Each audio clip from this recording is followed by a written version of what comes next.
Good morning ulit. Ito na, mainit na ating mantika. Lagay na natin ang sibuyas at ang bawang.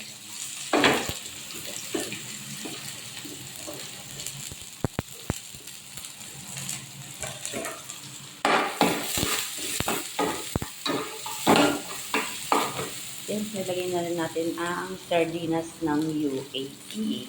Yan.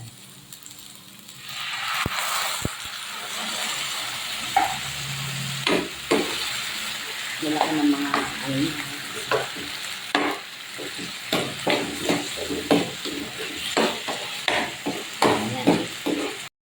Good morning ulit. Ito na, mainit na ating mantika. Lagay na natin ang sibuyas at ang bawang.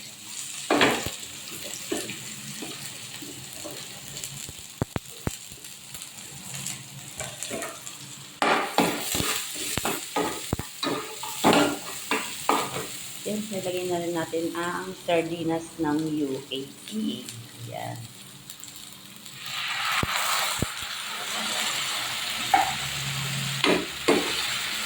Wala ko ng mga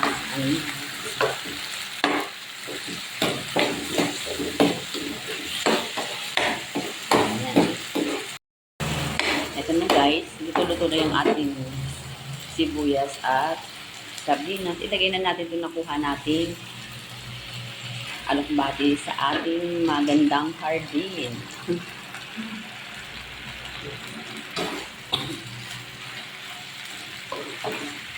Isa-isa lang natin. Tapos mamaya lagyan natin ng konting tubig. Yan lang ang ulam ko guys. Ngayon tanghali. Ayoko ng manok. Asawa. Yan, konting kulo lang to guys. Luto na to. Lagyan lang natin ng konting asin.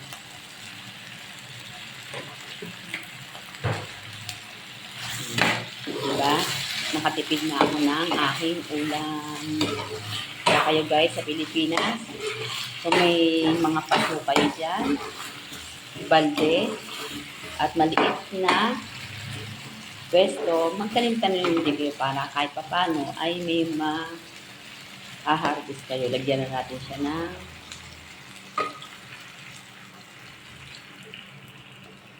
isang basong yan.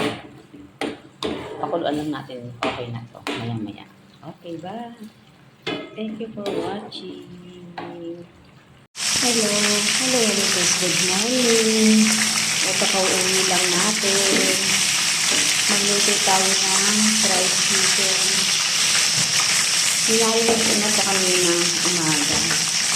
Hindi na kaya siyang lutuin. Kaya hayat ko na lang siya niluto. Chicken guys. Masarap ito yung medyo sunod-sunod.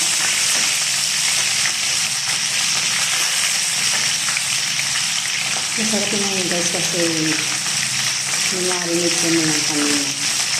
Yung bongga-bongga.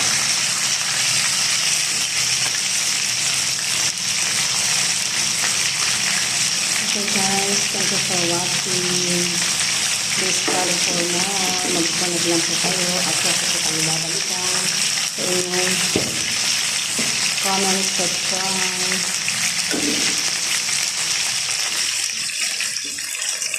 Sa buong manok ko guys, nililito. Matama na po, ulam ko natin ang ganda.